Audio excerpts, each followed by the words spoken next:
Escaped du bois, Shaw, Harmonsworth. God forgive me. Wickedness.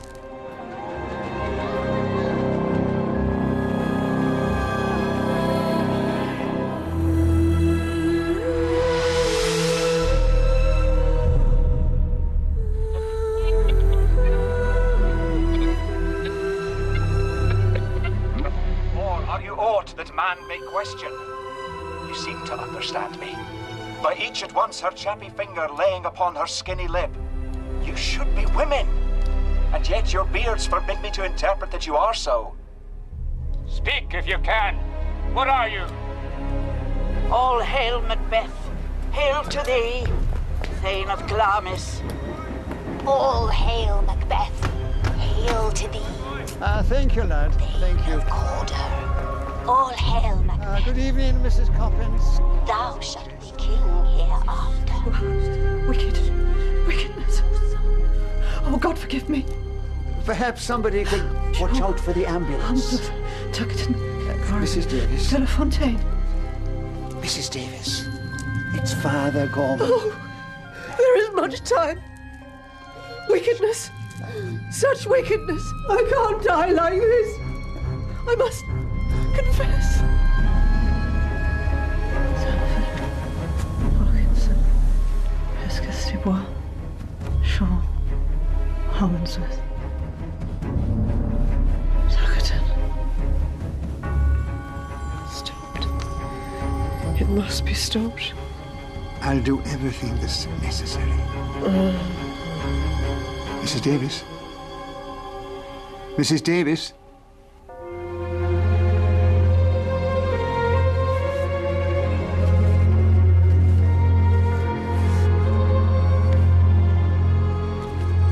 Is she? She's at peace. The ambulance is here. It's bleeding late as usual. Now o'er the one-half world nature seems dead, and wicked dreams abuse the curtained sleep. Witchcraft celebrates pale Hecate's offerings, and withered murder, alarmed by his sentinel, the wolf, whose howls his watch, thus with his stealthy pace, with Tarquin's ravishing strides towards his design, moves Like a ghost. Thou sure and firm set earth, hear not my steps, which way they walk, for fear thy very stones prate of my whereabout, and take the present horror from the time which now sits with it, whilst I threat he lives.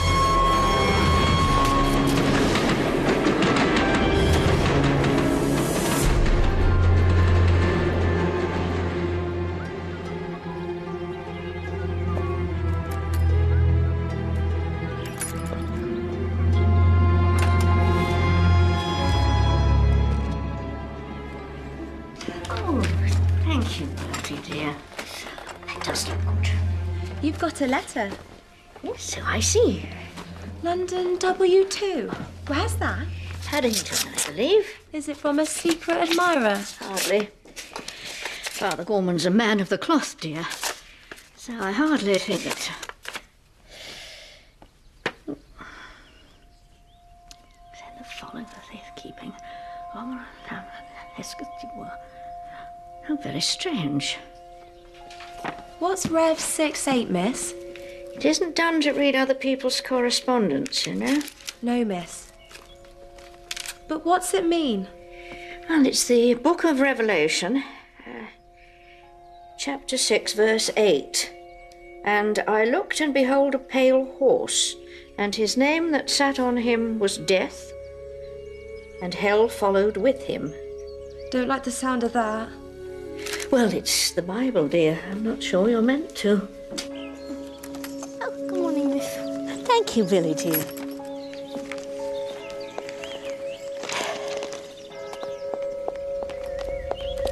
No, that can't be right.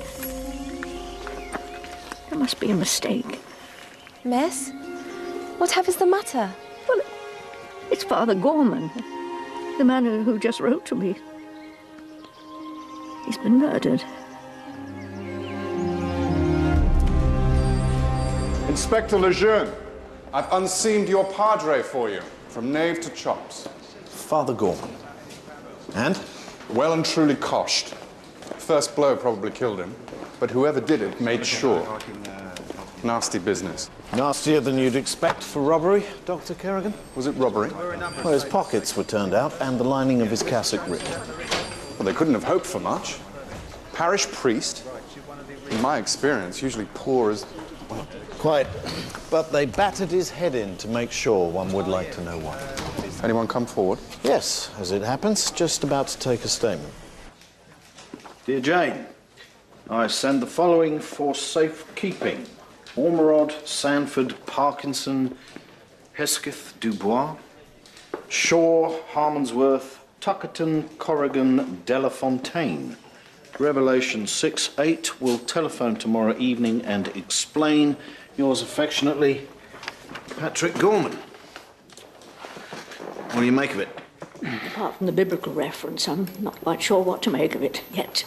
The names don't mean anything to you? I'm afraid not. If I might ask how you knew Father Gorman? We met during the Great War at a convalescent home where I was nursing sister. He served as chaplain with the 7th Royal Irish Horse. Brave chap. Yes, he was. And when did you see him last? Oh, not for some years, but kept in regular touch. And why do you think he would send this to you? Perhaps he thought someone may wish to take it from him. A list of meaningless surnames? They meant something to Father Gorman, and presumably to someone else. The newspaper said that he'd been called out to attend a dying woman shortly before he was attacked. Mrs. Davis, that's right. You questioned her neighbours, presumably? Her fellow tenants, yes. 23 Benthall Street is a lodging house run by a woman called Coppins. It's just that I know from my own experience that people don't always realise the value of what they have seen. We have done this sort of thing before, Miss Marple. Of course, forgive me. It's just, Father Gorman was such a good man. It's hard to imagine why anyone would want to hurt him, I don't know. Things have changed, Miss Marple. Goodness doesn't seem to count for very much anymore. It's an unforgiving world, and the city is a long way from country life. Of course, it is possible, isn't it, that the dying woman told him something. Perhaps he had to get those names down on paper as soon as he could, before he forgot them. Well, anything's possible, of course. It's what makes my job so interesting. I'm sorry to have put you to any bother. No bother at all. Very public-spirited of you to come forward. Father Gorman was a good friend. He should have justice. He will. I promise. We'll find them. Meantime, try not to trouble yourself. No. Goodbye. Goodbye.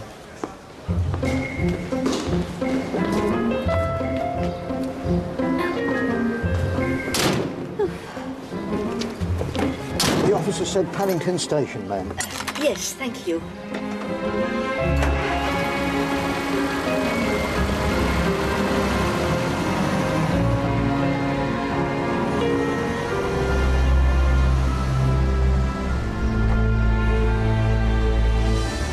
Driver. She was all right Monday week. She was all right when the gas man come on the Tuesday. She was all right on wash day. Then, that's right, she come down with the flu. I told her to rest up. Well, she would go out. It settled on her lungs. Well, what did she do, Mrs. Davis? Oh, till about a month ago. I think it was customer relations. Or research, or some such.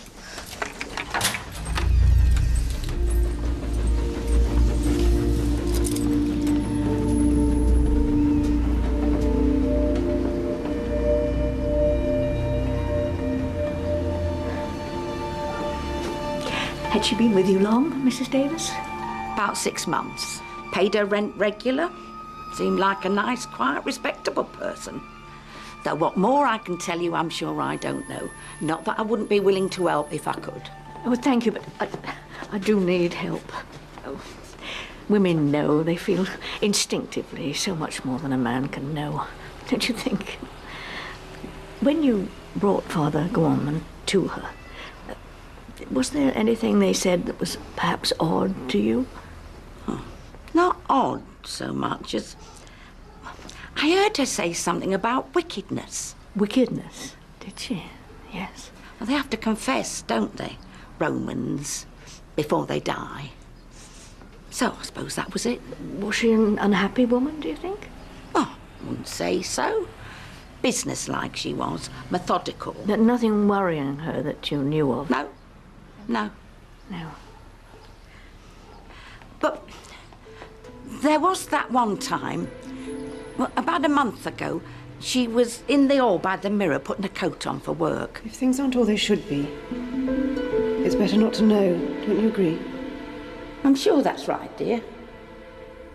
Everything I've done has always been perfectly straightforward. I've nothing to reproach myself with. What do you think she meant? I've no idea. It struck me at the time as being a queer thing to say. But people do come out with them. Oh, yes. Yes, they do.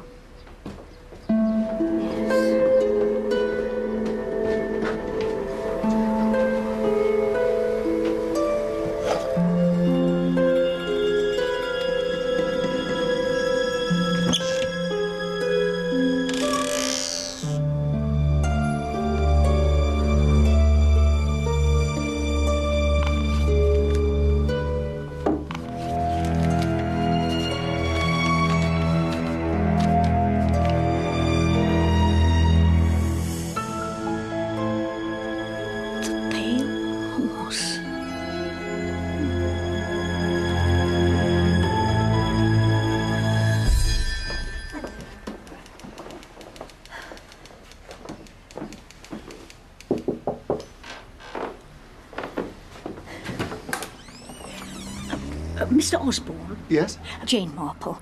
I wonder if I might bother you for a moment. Mrs. Coppin said that you were waiting in the street for the ambulance that attended to Mrs. Dejvis. That's right. Jolly cold it was, too. Were you a friend of Mrs. Dejvis? Thank you. No, Father Gorman. The priest who... Oh, I see. Yes, of course. My condolences. Thank you. I wondered, perhaps had you seen anyone loitering about or watching the house? Well, I did see someone. Oh? He was tall, about 50-ish, wore his hair rather long underneath his trilby. Oh, he had a sort of half-moon scar about here. Oh, yes. He struck a match, you see, to light a cigarette. That's when I noticed it. What was he doing? Just standing on a corner, smoking. Then the ambulance arrived, and I'm afraid I got rather caught up in all that. Did you tell the police? I did mention it to the constable.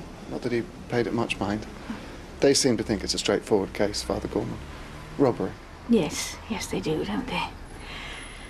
You don't? Well, you see, on the night he died, Father Gorman sent me a letter. He did? Just a list of names for the most part. Well, I shan't keep you any more, Mr. Osborne. I've disturbed you enough as it is. Oh, hardly. No, I'm just typing up my sales report for the office. Oh, thank you, Mr. Osborne, thank you. Oh, not at all. If there's anything else I can do. Oh, you know, as a matter of fact, I rather think there is. Ormrod, Sanford, plenty of those. Parkinson, not uncommon. Hesketh du Bois, that's a bit of a mouthful. Can't be many of them. Hesketh.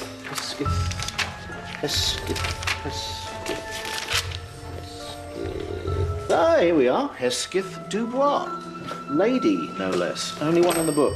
Outside line, please. Grosvenor 6457.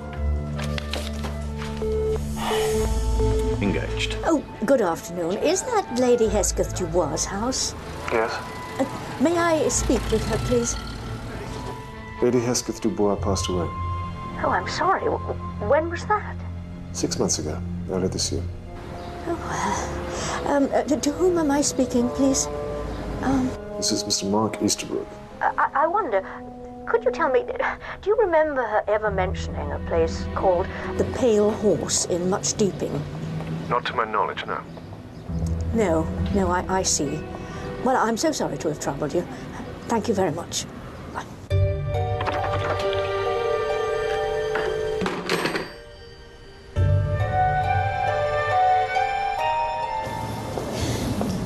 It's such a desolate spot. I shouldn't have brought you here. I asked you to. All the same. No, thank you for coming with me. I don't think I should have had the courage to come here on my own. Somehow I doubt that. You seem quite brave indeed. I don't know about brave, but one must face things as they are. The truth, however awful, can never be as bad as one's imaginings. Oh, I suppose not.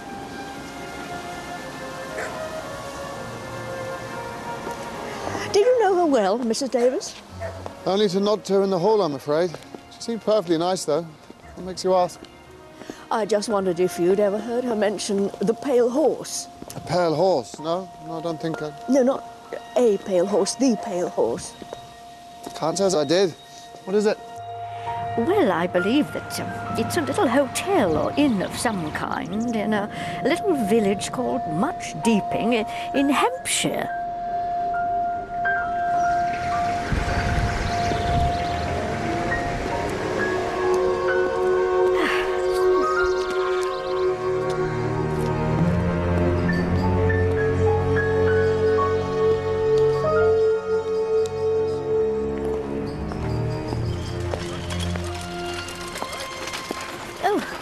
Hello?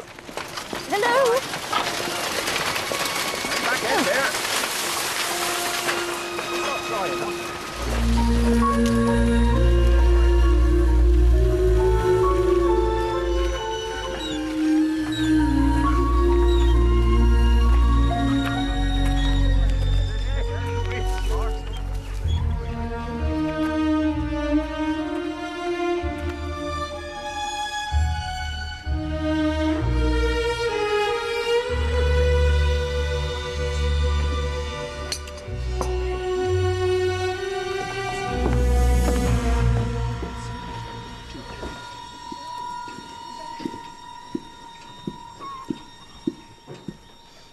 Staying with us long, Ms.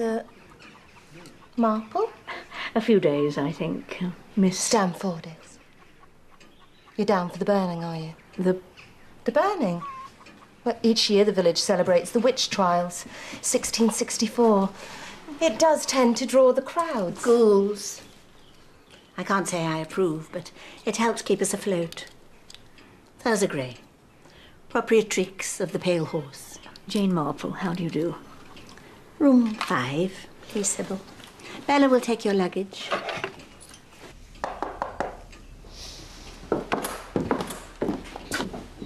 Oh, good afternoon, Captain Cottam. Afternoon. Mrs. Cottam. Settling in comfortably, I hope. Oh, yes, quite comfortably, thank you.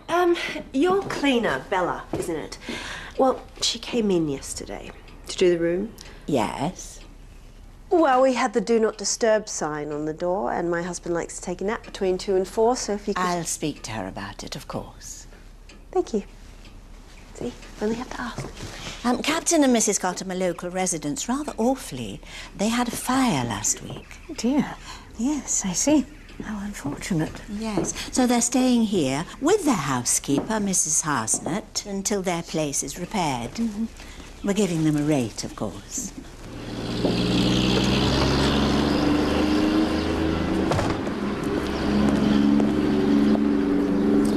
Hi.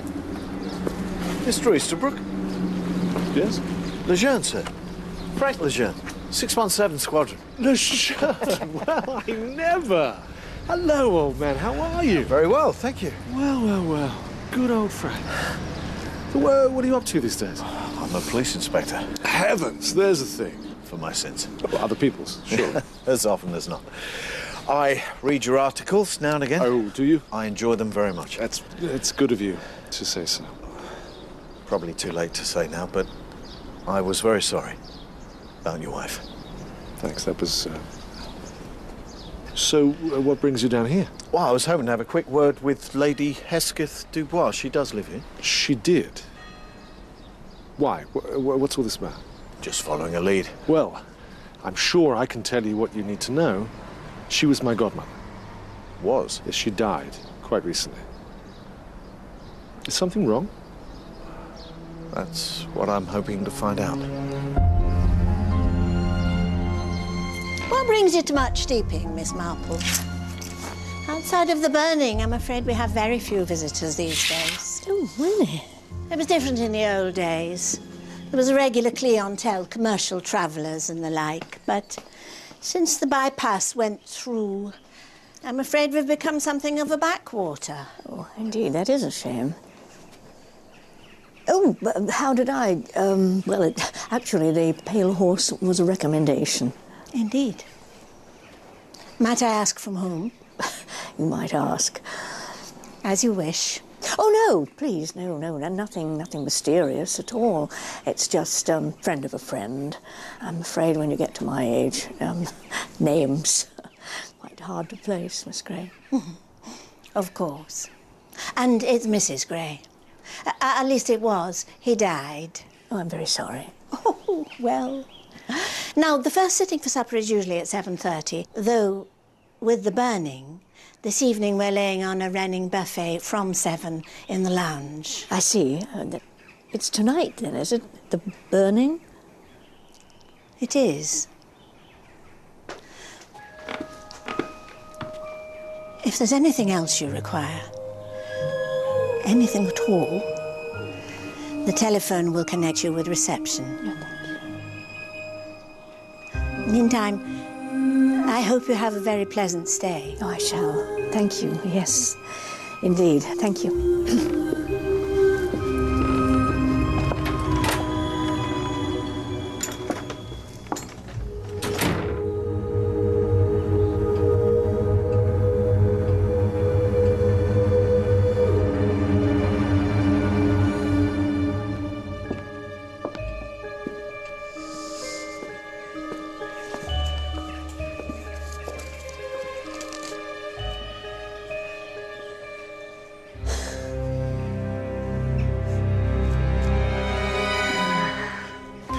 Dubois, deceased.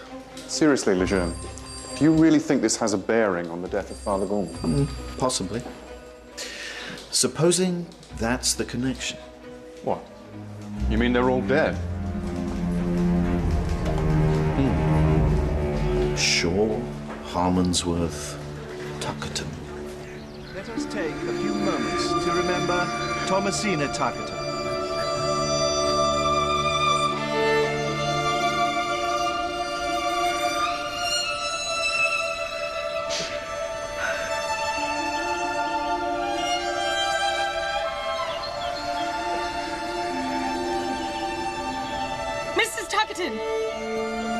Where were you, Mrs. Tuckerton? She needed you. I tried to track you down. Stop it, Ginger. You're not family, and this is none of your business. Mrs. Tuckerton!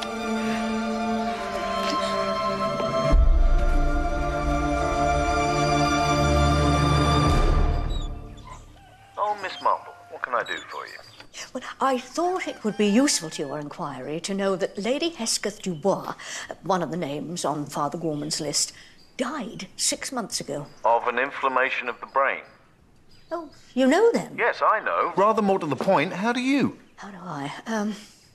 I telephoned our house yesterday and I spoke to a man called Mr. Easterbrook. Mark Easterbrook, her godson. Oh, you've seen him then? Yes, I've seen him. I know him, actually. Well, knew him. He was one of the best.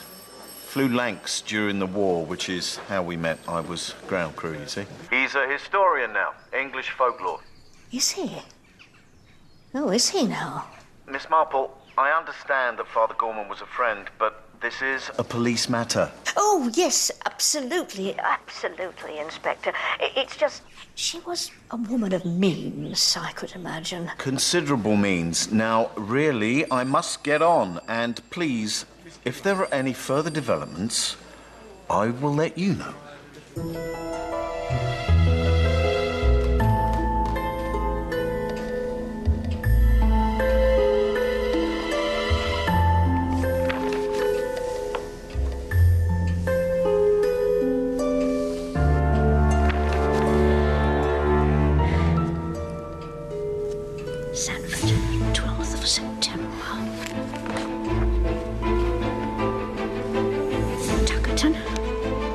Is there something I can help you with?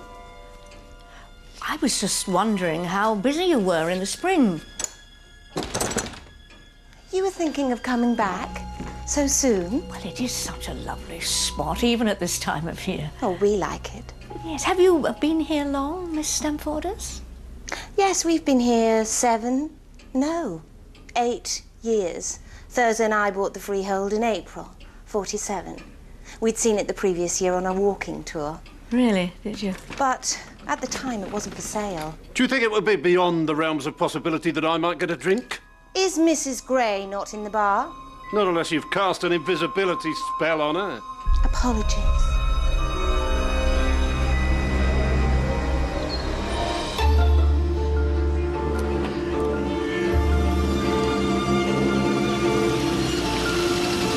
Hello. Need some help? Is this the way to much deeping? I hope so, Miss, Corrigan. Ginger Corrigan. Mark Eastwood. I need to get to the Pale Horse. Me too. Would you care for a lift? Yes.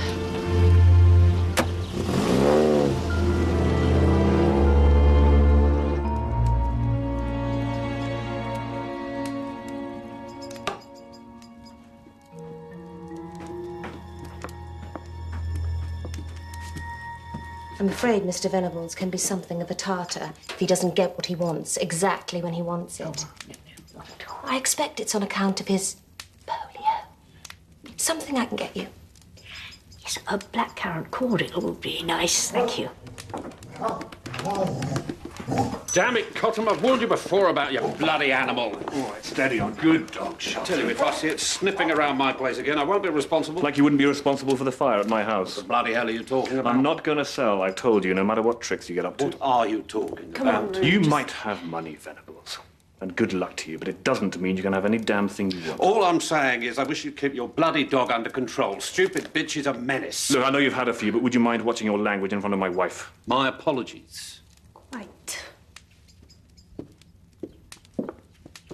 Mrs. Harsnett not joining you for a constitutional today?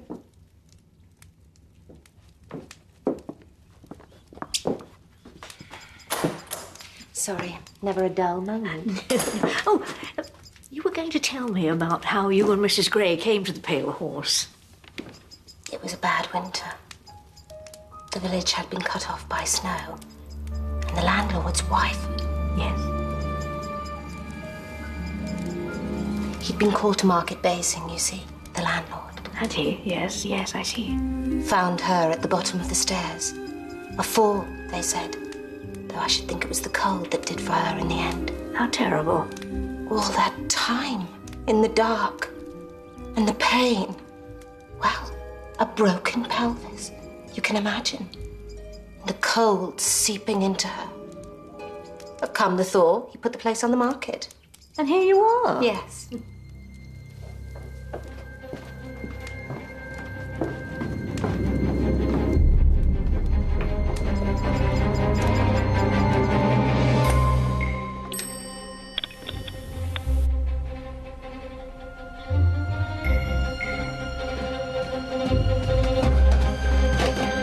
Hello? Mr. Osborne? Yes? Jane Marple. Ah, Miss Marple. You well? Yes, very well, thank you. It really is the most extraordinary place. Oh, did you find what you're looking for? No, nothing yet. But there is someone in the village I'd very much like you to see. When she sings, she cries almost. She ain't got no tail. Nowhere. Closer. She's still watching almost. What a queer bird with no wings. When she sings, she stands almost. Quite something, isn't it? Yes, it is. Quite something.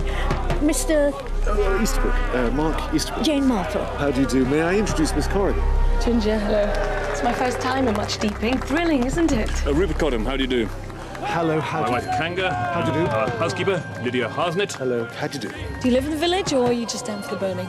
Locals, albeit displaced ones. We had a fire last week, so we're billeted at the inn. Oh, poor you, how bloody. The wealthy widow, Goody Khan! 3 past husbands! Yes! Where are they? For worms! Didn't quite catch what it is you do, Mr. Easterbrook. Oh, I'm a historian. I'm down here researching the witch trials, Wincanton, Stoke Trista, and so forth.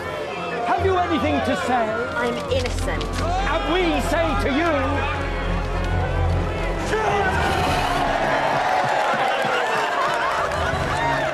There's a brass in the church you might care to see, Mr. Easterbrook. Paid for by the villagers in remembrance of Goody Khan. Mrs. Harsden's late husband was vicar of our little parish, made something of a study of it all, I believe. Who's Goody Khan? Well, it's Goody Khan, whose memory the villagers are honouring tonight. The witch? She was accused by the squire of having unnatural traffic with the devil. She was. Although, in truth, I think the squire was really after her land. She was tried, found guilty, and hanged. From the old willow tree, over there. Burnt at the stake, surely. Actually, Miss Corrigan, the vast majority of witches were hanged. And it wasn't the clean drop used nowadays, I can tell Really, you. Rue, must you? Don't know if you've ever seen anyone being throttled. Might be about to. Not a pretty sight, all I was going to say. Cripes. Well, people still say that good old Goody is making her way home at a cock's stride, and that when she reaches the farm, the whole village will go up in flames.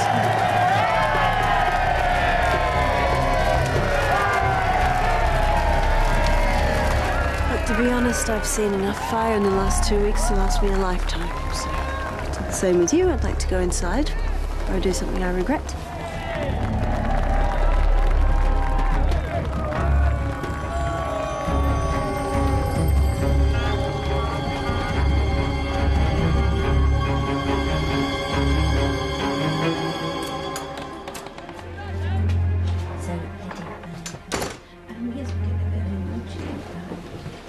Good night. Oh, good night. Mrs. Gray. Yes? I've remembered now who it was recommended the pale horse. A Miss Tuckerton, would it be? Mrs. Tuckerton? Yes, I'm sure that's what the name was. Ah. Well, good night, then. Good night. Oh, Miss Marple, I wonder, I'm due to call on Roger Venables tomorrow for lunch. Perhaps you'd like to join me? Oh, Mr. Venables, You'd be doing me a favour. He can be a crusty old devil. But my husband was fond of him, and I'm trying to carry on his good work. Make him part of our little community, as it were. Oh, in that case, yes, of course, I'll be delighted. Hurrah!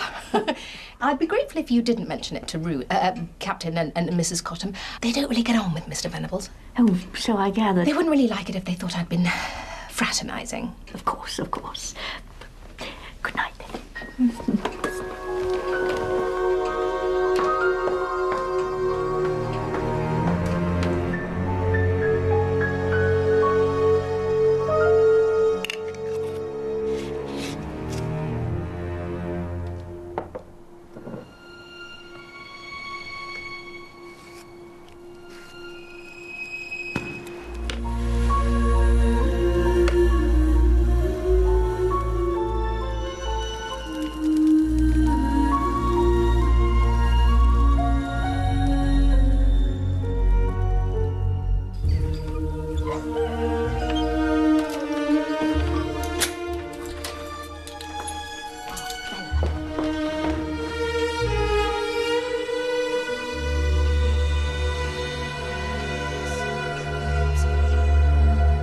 Mrs. Gray.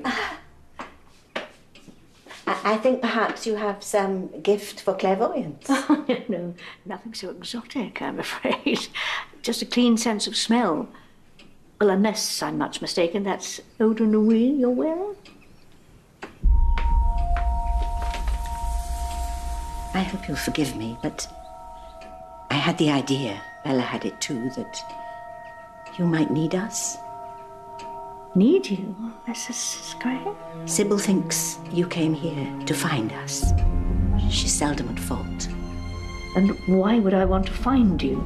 That I do not know yet. But I shall. Rely on it.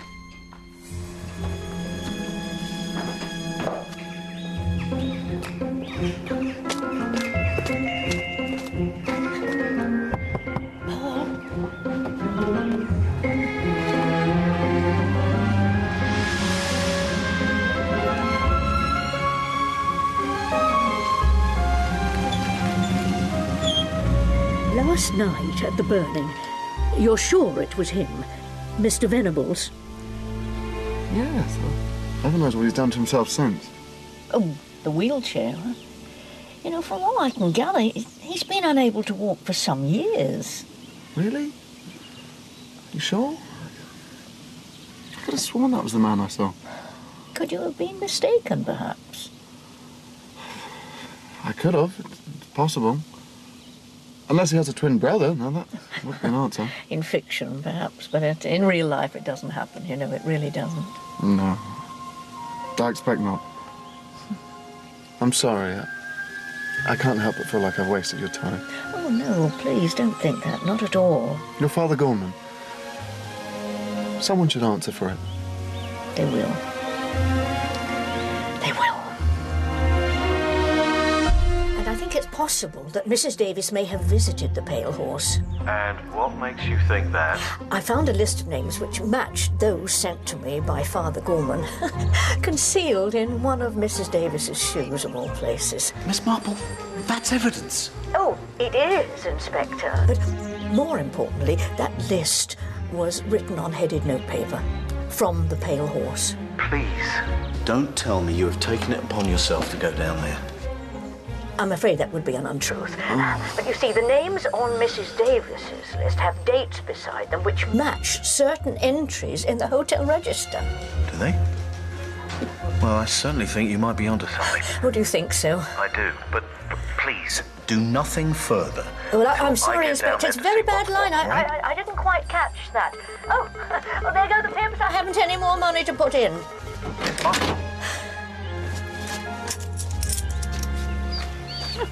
Good morning. That's just gone. Ringworm. Frightfully catching. I don't want the other dogs getting it. Oh, no. Or yourself. This wretched stuff makes the fur fall out, leaves a bare patch for a bit. But it'll soon grow back, won't it, old dog? Ready for the op? Oh, yes, indeed. I'm going to show Miss Marple round the church. Ah, very nice too. Yes. Have you worked long for Captain Cotton? 2 years, nearly. After my husband died, they were kind enough to offer me a position. Your husband was vicar here, I understand. Yes, he was. Yes, Philip had been a missionary, you see, in West Africa. Malaria. Weakened his heart, I think. Over the years, last attack wasn't strong enough to... No, I am sorry. I hope you don't mind, but I've asked Miss Corrigan to join us. No, not at all. Good morning, Miss Corrigan. Oh, do call me Ginger. Everyone does. Good Lord, Mr. Venables must be rolling in money. Yes, and no one really knows where it came from. He's quite the mystery man. Travelled the world, you know. So, it seems a supreme irony that I should have emerged unscathed from some of the most disease-ridden corners of the globe, only to contract polio in my own rather dull little country. Eastbourne, Lido, 1949. God rot the place and all who live there. Tell me, Mr. Venables, why did you come to live in Much Deeping, so far away from everything? Do you have friends here? No. I came to this part of the world precisely because I knew no one here. Did you? Yes, well, I see. Yet for all that, I find I'm now on the tourist trail, a site of historic local interest, along with the burning and those monsters up at the Pale Horse. Monsters, Mr. Venables? You know what they say, two's company, three's a coven. It seems a little harsh. I know the Sambas finds them useful, Mrs. Harsnett, but in my opinion they should be driven out, with pitchforks and burning brands, if needs be. What they're up to in that place? What are they up to? Wickedness. All manner of black devilry. Of course, I was brought up with the devil.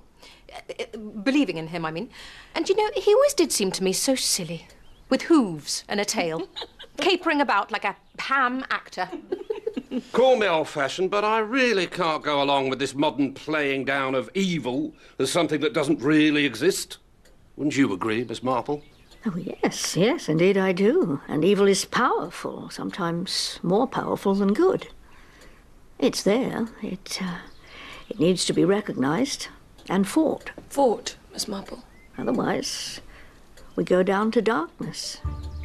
Last night, Miss Marple, did I hear you right? What's that, dear? You told Mrs. Gray you knew Mrs. Tuckerton. Wouldn't be an Amelia Tuckerton, would it? Stepdaughter by the name of Thomasina. Possibly. As I say, she's just a friend of a friend. Why? I worked with a girl at the gallery called Thomasina Tuckerton. Tommy Tucker, we called her. Oh, well, it might be. Very well might be. You must ask her. No, that's impossible, I'm afraid. Tommy died 2 weeks ago. Oh, I'm sorry. And only a few weeks before, she'd been so happy. John had asked her to marry him. And she'd accepted him, yes, I see. We thought it must be some sort of nervous alopecia, but she just got weaker. What did the doctors diagnose? They didn't know. She was just so alone.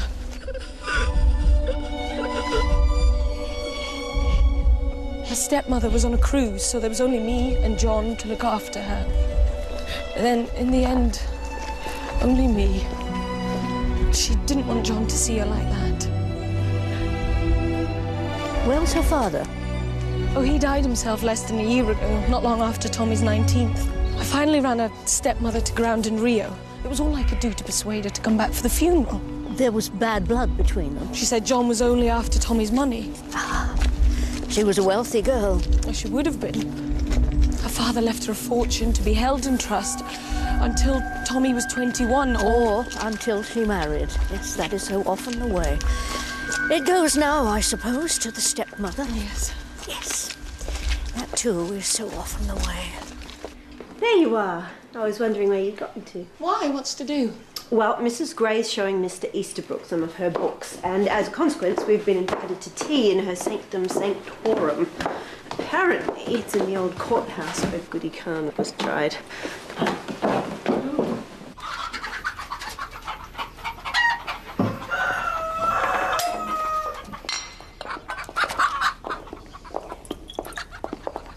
Goodness, what a lot of poetry you keep. Can't say I care for hens. Mostly cockerels, they be. Table birds? Them's useful to us. Whatever they are, I don't like them. Damn things look at you as if they know what you're thinking. Perhaps they do, Mrs. Cotton. I mean, this is interesting. Oh. Yes, this is powerful.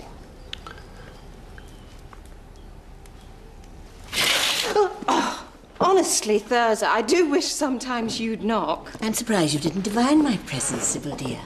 Mrs. Gray, you really do have some wonders here. An original Malleus Maleficorum and this, Grimoire Sadokismus Triumphatus. Very rare indeed. Oh, it's so nice to meet someone who admires one's treasures. So this is where you do seances then, is it? Ah, that plain and forthright voice for which the Antipodes is so rightly renowned. You're well informed, Mrs. Cottam. Someone must have been talking. In a village, I find everyone knows one's business far better than one does oneself. I'm sure the three of us enjoy a splendid, sinister reputation.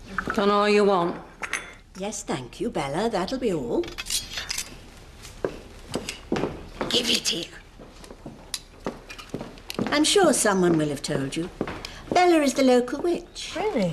Yes, she has certain powers, though not as great as those that Sybil enjoys. Well, I have always been attracted to the occult. Even as a child, I realized I had unusual powers. Did you? Really? Well... Automatic writing came quite naturally to me. I didn't even know what it was. I'd just sit there with a pencil in my hand. Not have a clue what was happening. Automatic writing. Now, the difference between that and mindless scribbling is... Interpretation. Ah, yes, yes, of course. You don't believe any of this, do you, Miss Marple? But you do, don't you? I don't believe, Miss Marple. I know. Why else have people come through the ages to the necromancer and the witch doctor? There are only two things people want badly enough to risk damnation. The love potion and the cup of death. Ah. So simple, isn't it? Love and death. The love potion to win the man you want. A draught to be taken at the full of the moon. Recite the names of the devils. Draw patterns on the floor. All window dressing. The truth, of course. The aphrodisiac in the draught. And the cup of death? Untraceable poisons, perhaps? Poisons, childish stuff. There are new horizons, Miss Marple. The mind. Knowledge of what it can do and what it can be made to do. Made to do?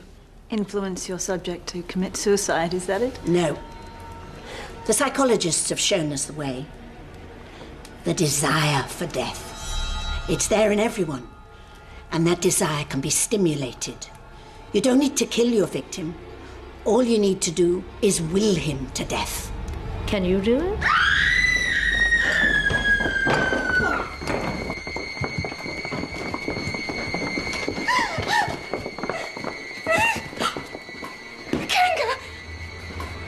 Oh my God! Lydia, what is it?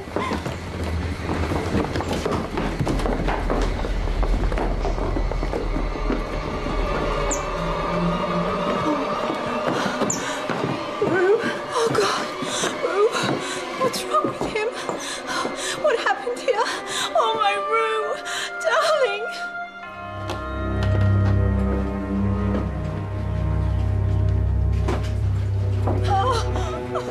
Excuse me, sir.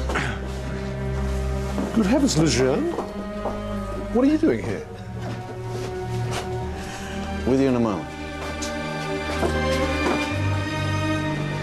When I got back from lunch with Mr. Venables, Rue had... Oh. Captain Cottam had already retired. It was his custom to take a siesta at that time of an afternoon. I took him a cup of tea at 4 o'clock. Yes, around then. And, that's when I found him.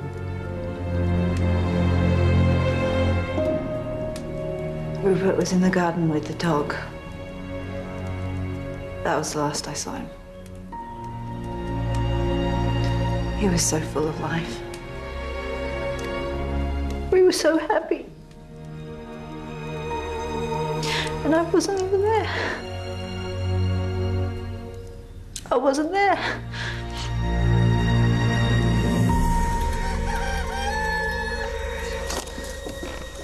Hello. Oh, hello. Thought you might like this. Oh, thank you. You've been seen? Yes. Though what the police think, I can tell them. There's no suggestion there are any suspicious circumstances. Not so far as I know. I've been meaning to ask. How was it you heard about the pale horse? It's my field. English folklore. Yes, of course. What's your interest?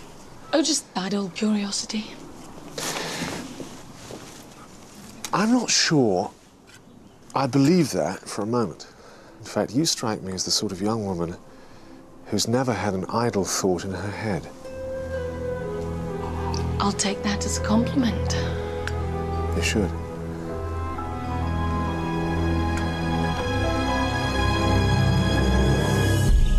I thought it best we meet somewhere where we could talk in private.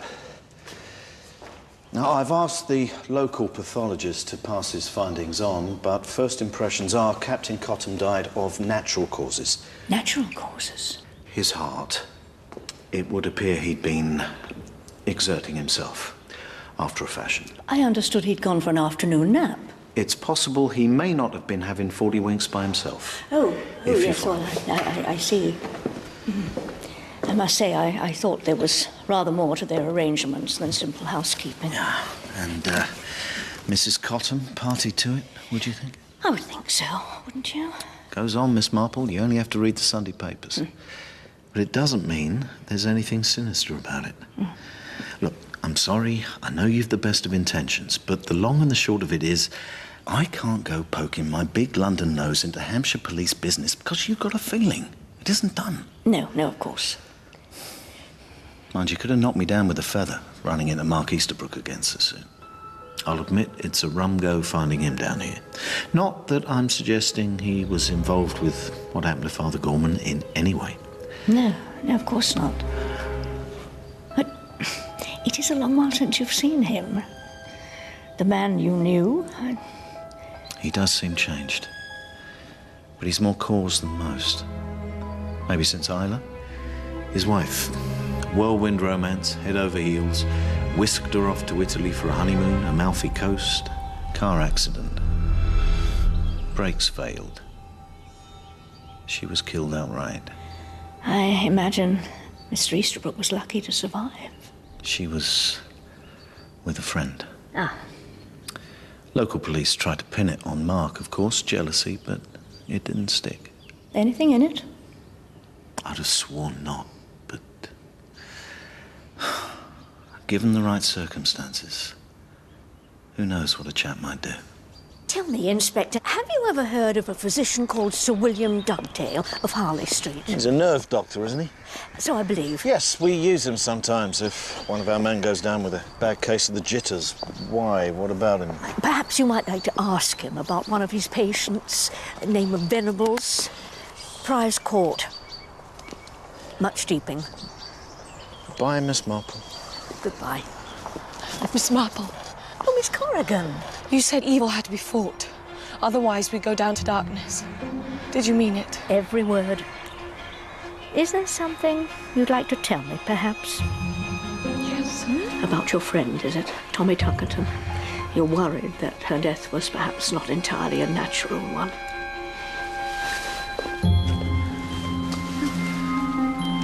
C.R. Bradley. I found it at Tommy Tuckerton's house. Her stepmother had it. That's what led me here. Charing Cross 6502. Have you tried to contact Mr. Bradley? I'm ashamed to say I was afraid to, on my own. Well, there's two of us now. Two of us? Yes, you see, I too lost a friend, a very dear friend. His name was Father Gorman. And somehow the pale horse, perhaps with the help of Mr. Bradley, is at the heart of it. And now with Captain Cotham's murder. Murder? I thought a heart seizure. Oh, no, my dear. He was murdered, I'm quite sure of it. But why and by whom? We'll get to the bottom of it. I know we will. Oh, yes. But we must beware. For even while we are hunting him, I fear he may well be hunting us. Please be careful, Miss Marple. Don't worry. I'll be back from London tomorrow. See you then.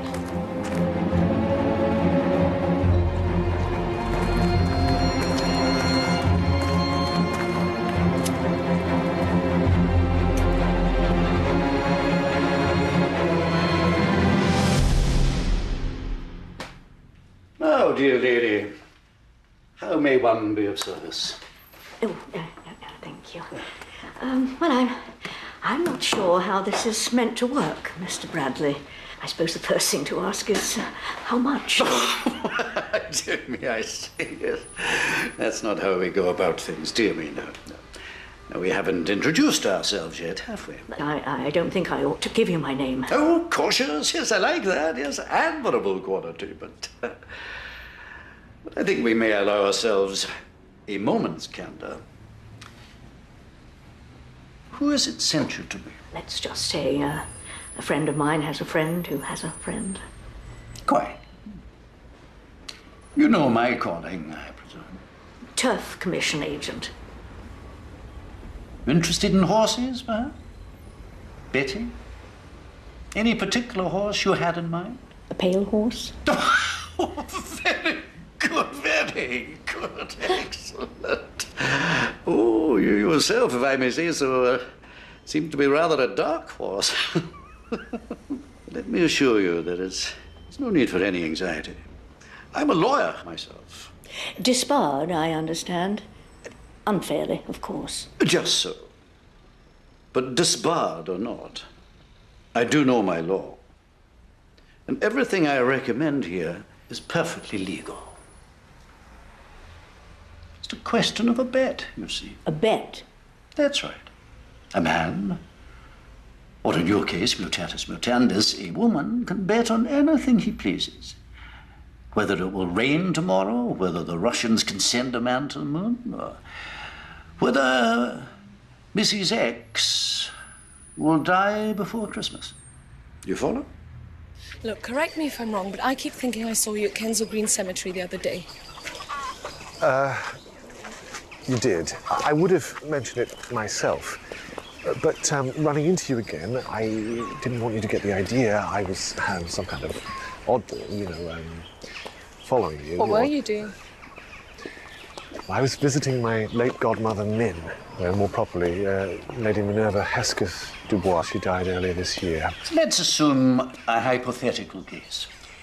Someone would like to know when Great Aunt Eliza is going to die. Eliza could live on, pepped up by doctors for another 10 years. Good, you'd be delighted, of course. You're fond of the old girl, but how useful would it be to know?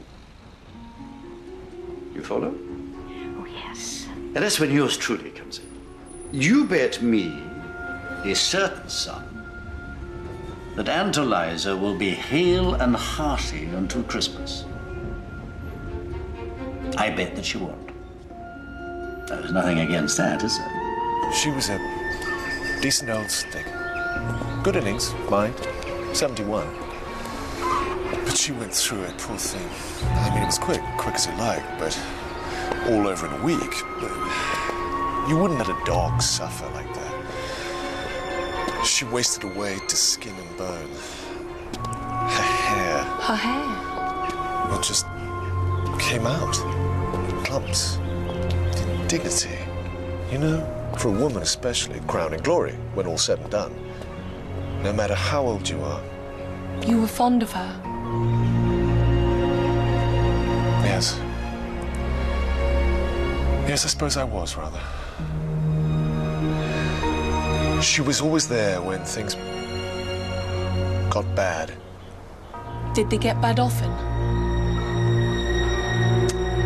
Once. Very.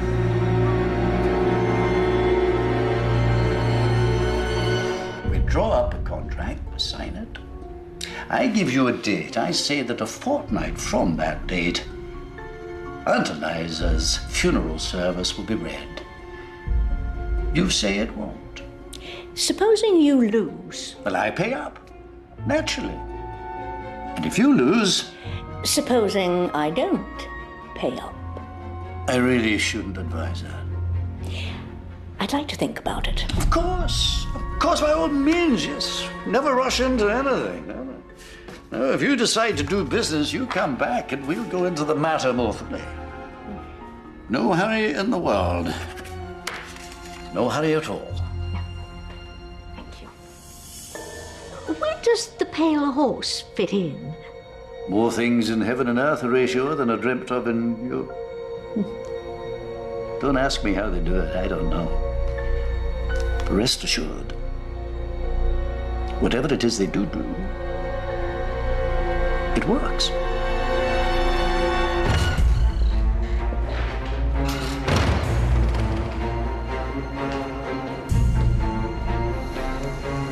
Bradley, eh? I should have known. Caused us no end of trouble over the years. But he's a slippery customer. Knows every legal dodge in the book, somehow always stays just the right side of the line. But we were talking about murder, organised murder. And that's partly what I can't square. Bradley's a wrong 'un, but something like that. Chance of having his neck stretched. I'd have said that was right off his beat. Yes, I agree with you, Inspector. Mr. Bradley's involvement begins and ends with the financial transaction. He's a go-between, nothing more. Oh, and I did hear back from Sir William Dugdale, the nerve chap you asked me to get hold of. No go, I'm afraid. Venables has as much chance of walking as I have of flying. You know, Inspector, despite all the evidence to the contrary, I think it would still be worth one's while to keep an eye on Mr. Venables. Really? Oh, yes, I would go so far as to say he may well be key to unwrapping this whole affair. There are dark forces at work here, Inspector. They must be forced into the light. Somehow I don't like the sound of that. Whatever suspicions you may have, you must leave things to the police and not take any action of your own. No, of course, Inspector. No, you're right. Well, I wouldn't dream. Dear me, no.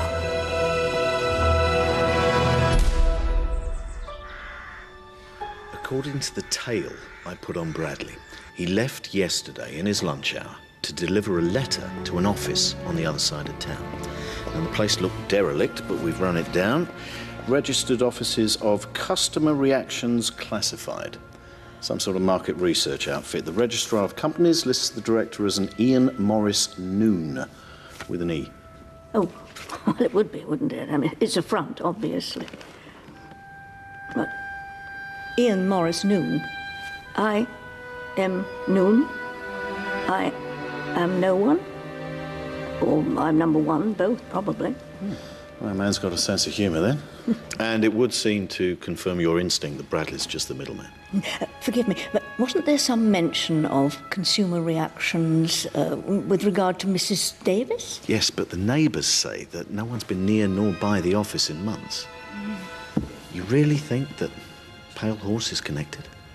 Don't you? It's a big jump from putting on scare shows for the gullible to actual murder. All these people who died, presumably somebody profited by their deaths. Oh, yes. Lady Hesketh Dubois left about 50,000. Niece and nephew inherit. Both could do with the money, but both were abroad when she fell ill. Thomasina Tuckerton, her father left a very large fortune, but since she died unmarried before the age of 21... It reverts to her stepmother. And it's pretty much the same story with the whole list. Yes. I think it's time we spoke to Miss Corrigan. Why?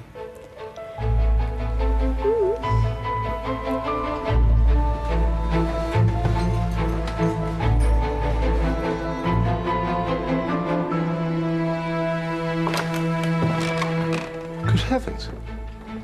What are you doing here?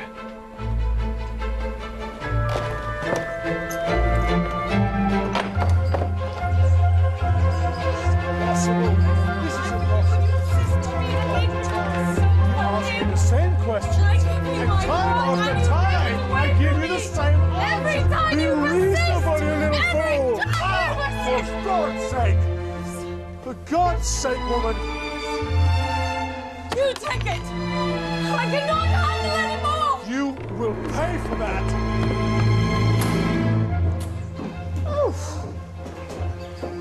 Oh, Miss Corrigan, I thought you were here till the end of the week. Fred have been called back to work. An emergency at the gallery. Oh, I am sorry. I shall be sad to see you go. Your bill, Miss Corrigan. Thank you. Mrs. Gray, I wonder, could you do me a favour? While packing, I noticed I seem to have misplaced a glove. Brown suede, the left, if you should I'll send it on to you. Well.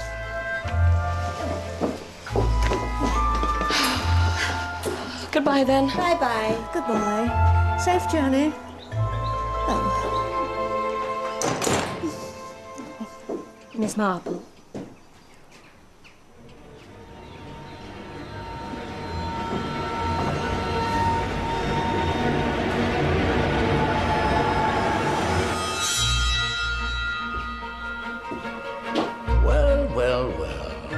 Now, try not to worry. These things happen. If she won't play fair, well, you're not really left with much of an alternative, are you? Obviously, with the time factor, that will have to be reflected in the size of the bet, but you just leave that with me. Thank you. No, thank you.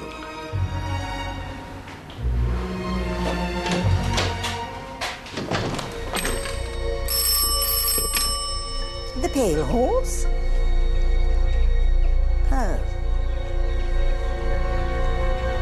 Tonight? I've had the preliminary findings on Captain Cotton through. Doesn't look to have been a heart attack after all. The pathologist says he's never seen anything like Cotton's insides. It looked as though he drunk about a gallon of drain cleaner. Morning. Morning. Oh, great heavens. Of course. Yes. Oh. Now I see.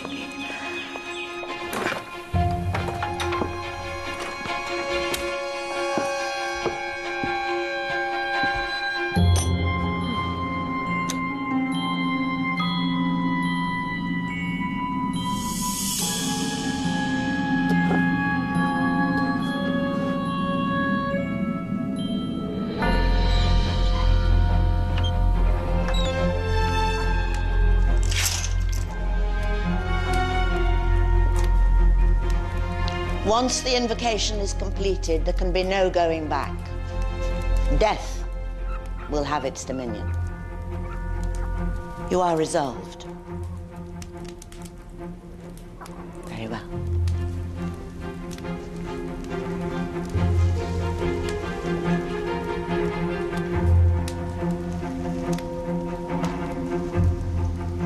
You have brought what you were instructed to bring? Yes. It belongs... No, no.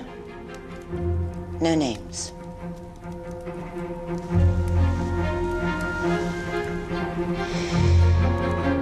Oh, yes. This is most suitable.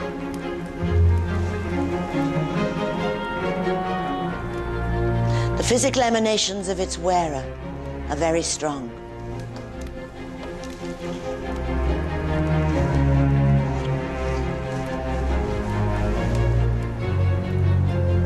Sybil, we're ready for you.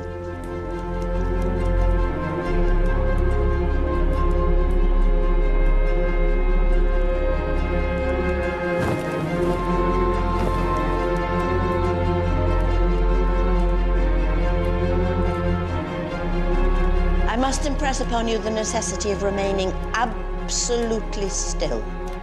I am summoning forces into this room, dangerous to those who do not know how to control them.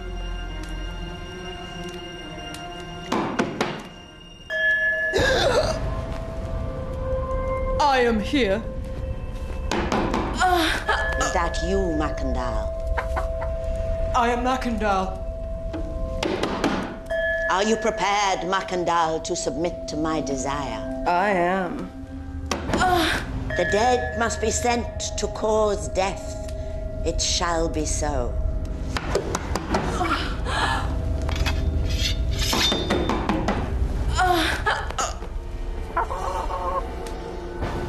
Paul. Paul. Oh.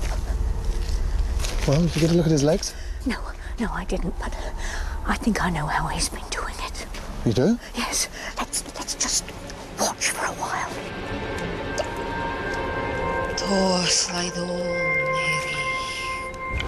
Maravors, which wert in heaven, hallowed be thy name. Our Father, which wert in heaven, hallowed be thy name.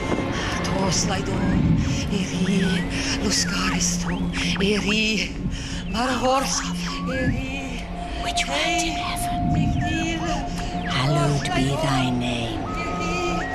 You are set free to be at one with the owner of this glove. Only death solves all problems. Only death. There is always a weak spot. The tissues of the body obey the mind. The tissues. Towards death. Towards death. Death the conqueror. Death soon. Death the conqueror. Very, very soon. Death. Death. Death.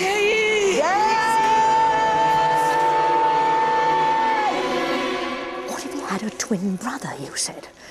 Rather foolishly, and to my everlasting shame, I dismissed it as belonging to fiction. But you got me thinking. After all, what better cover for a murderer than a man confined to a wheelchair?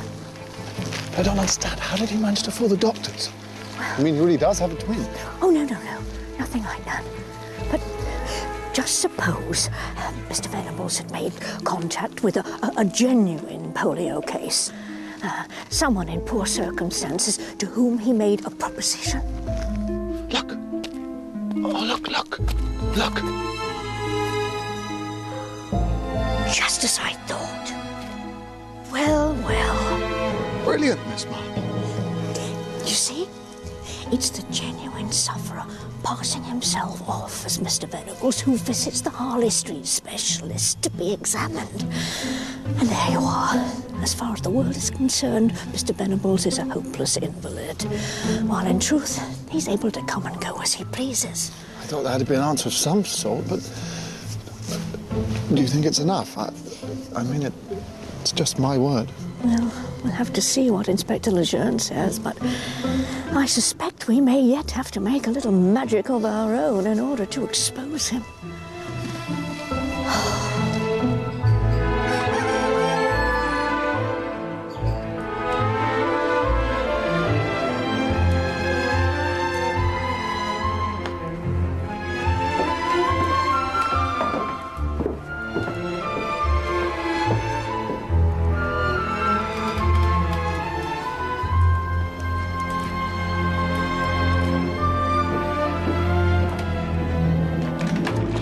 a moment. Ooh. There. Okay. Oh. I think I must be molting. Are you sure you're up to this, Miss Marple? Well, you know, I think I might be coming down with a cold, but I'm not going to let it stand in my way. There. Now, are we for the off? Inspector, I think I'd like to know what the hell is going on. You come in here, you commandeer my hotel. It's a damned outrage. Actually, Mr. Venables, I believe there's a matter on which you might be able to assist us. Really? And what might that be? On the 5th of March, a parish priest by the name of Father Gorman was murdered in Westbourne Street, Paddington. Is that so? I must confess, now the moment's here, I'm more than a little nervous. I must admit, I'm somewhat apprehensive myself. My only regret is I wish I could be there to see the look on his face. Yes, but we must follow Inspector Lejeune's advice. You're our star witness. Only you can identify him. And if this is to work, we must time your entrance to maximum effect. You see, Father Gorman had been called out that particular evening to attend the deathbed of a Mrs. Dejvis. She had become unwittingly entangled in a criminal organisation which specialised in the removal of unwanted persons for a substantial fee.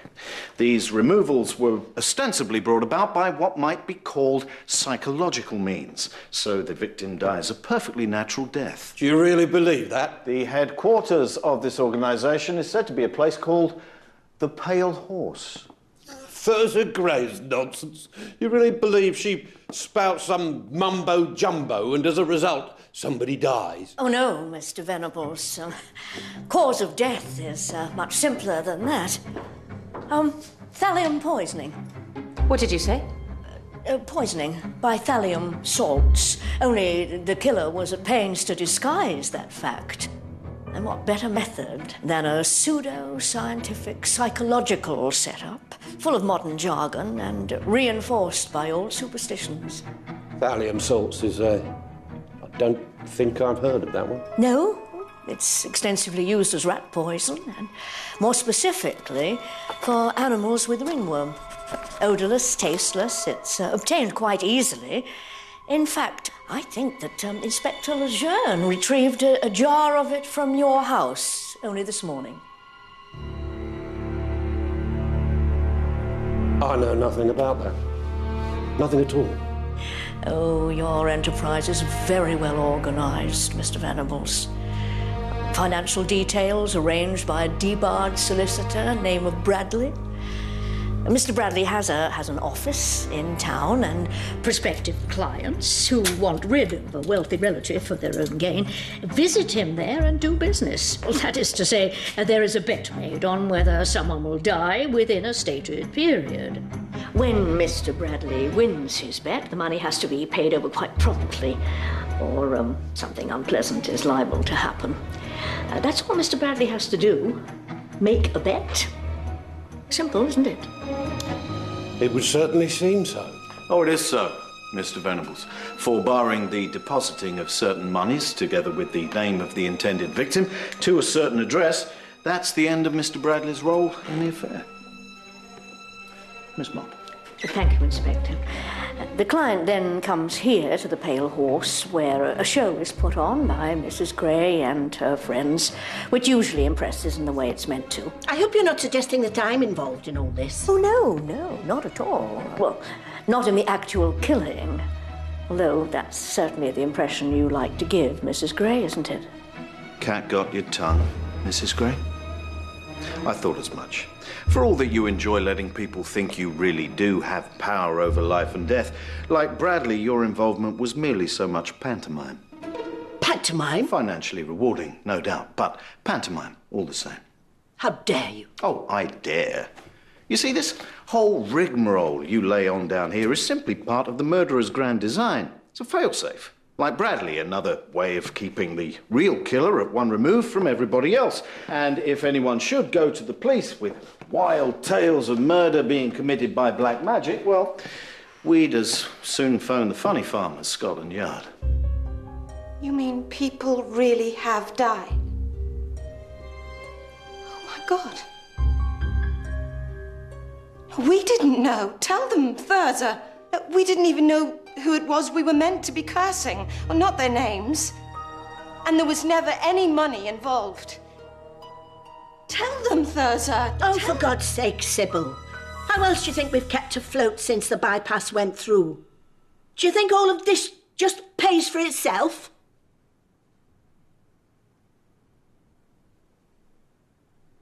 But I just thought it was a bit of fun.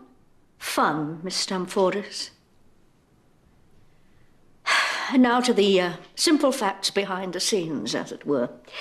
Certain women, to the best of their knowledge, bona fide employees of a consumer research concern, are sent by the anonymous head of the enterprise to canvass a particular neighborhood with a questionnaire.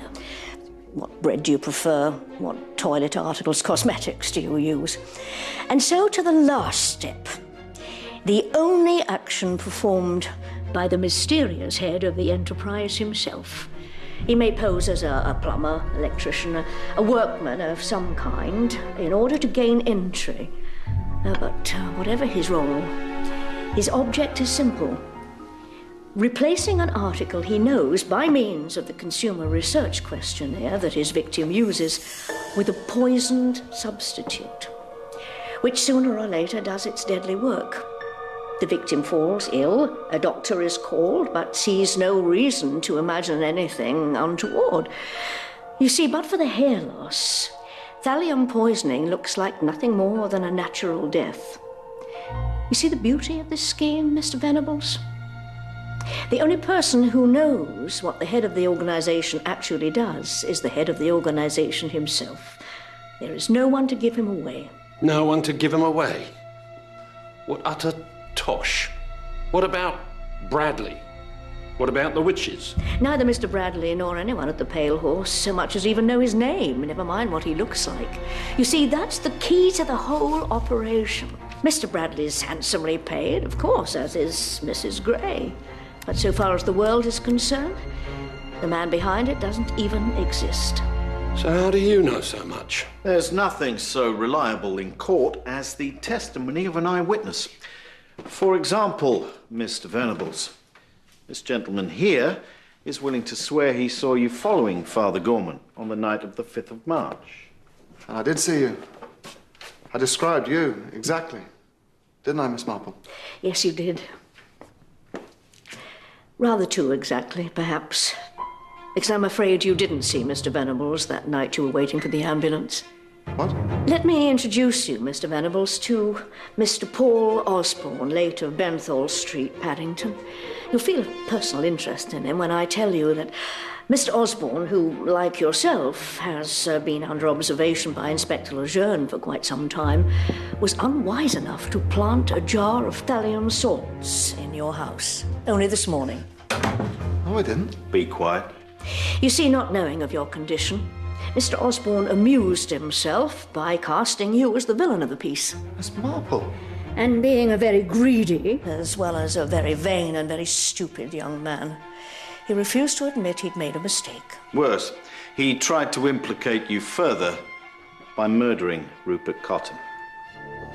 Who should we look to if murder was suspected, other than the man with whom the late captain had such a long-standing and bitter feud? How do you suppose I managed to achieve that? You said yourself that's not how thallium works. Yes, but it wasn't thallium you used on poor Captain Cotton. Oh, no. In the kitchen, Inspector, you will find a jar of dried beetles, Lighter piscatoria of the Melodidae family, more commonly known, I believe, as Spanish fly. Crushed to a powder, and in the minutest doses, it has a reputation as a powerful aphrodisiac. Alas, the potion I saw Lydia Harsnet buy from Bella Ellis, as I believe was their long-standing arrangement, was of no such minute dose, but rather one that had been tampered with and prepared to a lethal strength, so that when Captain Cotton drank it, voluntarily, his insides were burnt beyond saving.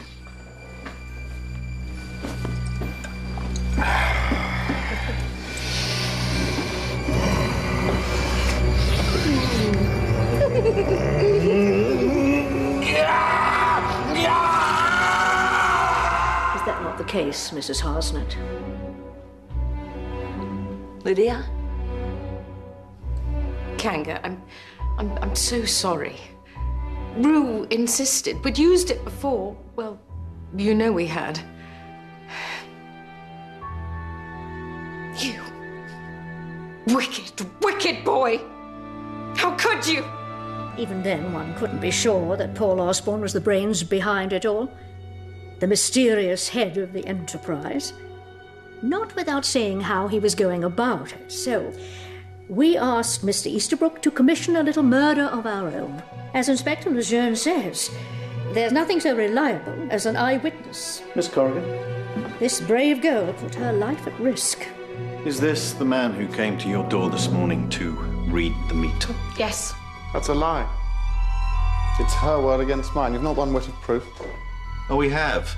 Officers were watching Miss Corrigan's flat. You were seen entering and leaving the building. You're lying! If that were the case, you would have arrested me there and then. And Miss giving you a chance to plant thallium salts at Mr. Venable's house? Miss Marple thought you might go for it. And you did. Hubris, Inspector. The arrogance of a murderer who's escaped justice for so long he thinks no one will ever catch him. You have no idea what you're talking about. Oh, perhaps you're right. Perhaps it was another Paul Osborne who was imprisoned at the age of 12 for murder, having poisoned his stepfather. Too young to hang, he was detained at His Majesty's pleasure until he was deemed cured and ready for release. But he was not cured, for there was nothing wrong with him in the first place, beyond a greed for money and a propensity for wickedness. And for that, I'm afraid, there is no cure. Save one. You dare to call me stupid? If you knew, if you had any idea what I've done. Oh, I know what you've done, Paul. You killed Father Gorman.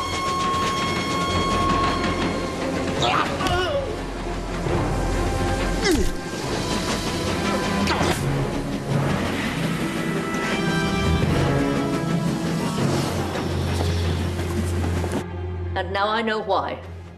Really? You killed him because you realized Mrs. Davis would have told him what she knew of the Pale Horse. And how do you imagine Mrs. Davis knew about the Pale Horse?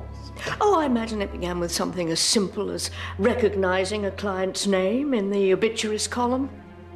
And once you've seen one, well, I suspect she followed Bradley back from one of his trips to the headquarters of Customer Reactions, consulted him, perhaps much the same as we did, and that's what led her here.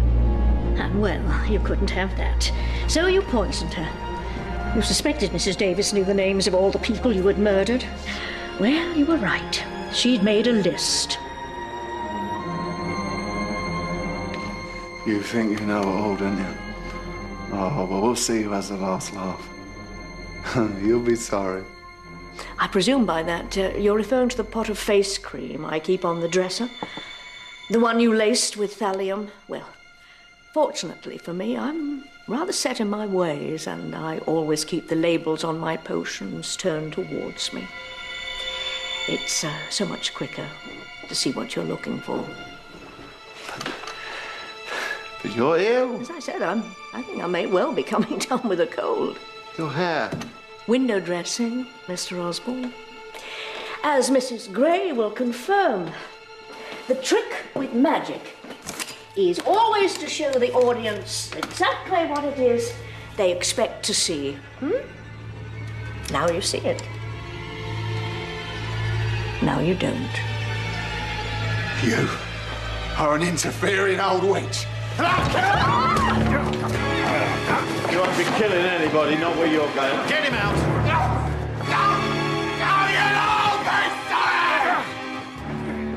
Not as sorry as he'll be, I fancy. My apologies, Miss Marple. No, Inspector. Not at all. Oh, you know, I rather think I'd like a brandy. I'm astounded, Miss Marple.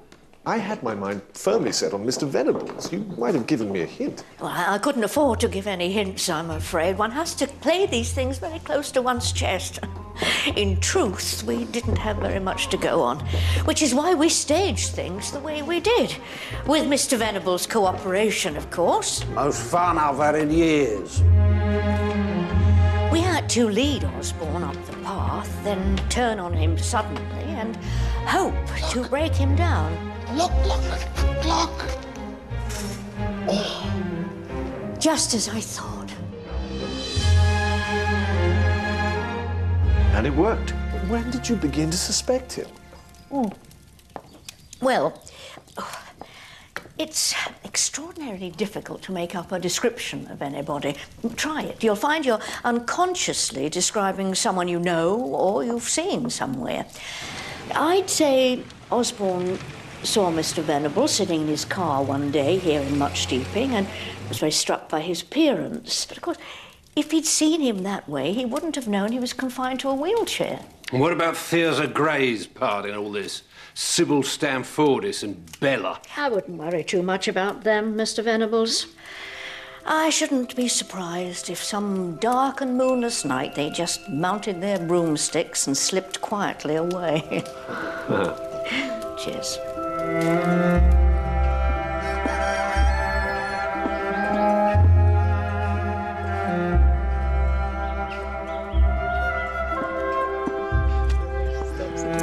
Well, Miss Corrigan, good to see you looking so well. Thank you for everything. If it hadn't been for you. No. It's Father Gorman we should thank, and Mrs. Davis. They set the ball rolling and paid for it with their lives. You gave her justice, Miss Marple, Mrs. Davis, and Tommy Tuckerton, Lady Hesketh Dubois, Father Gorman, all of them. We gave them justice. So thank you, both of you, for agreeing to take part in our little subterfuge. I hear Mr. Easterbrook played his part to perfection. According to Inspector Lejeune, Mr. Bradley still can't believe you were a stooge. He really did think you wanted me out of the way. Oh, I suspect, my dear, that nothing can be further from the truth. Well, I'd better be